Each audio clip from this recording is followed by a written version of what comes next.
уақытты қалай өткізесің? Сәлем, менің есімім Әсел. Мен 19 жастамын. Студент болғандықтан уақытымның көп бөлігін сабақ оқуға жұмсаймын.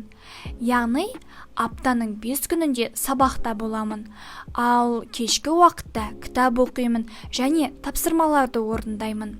Сенбі және жексенбі күндерін отбасыммен бірге өткіземін, немесе достарыммен теннис ойнауға, табиғат аясында демалуға барамын. Мен бос уақытымды тиімді өткізуге тырысамын.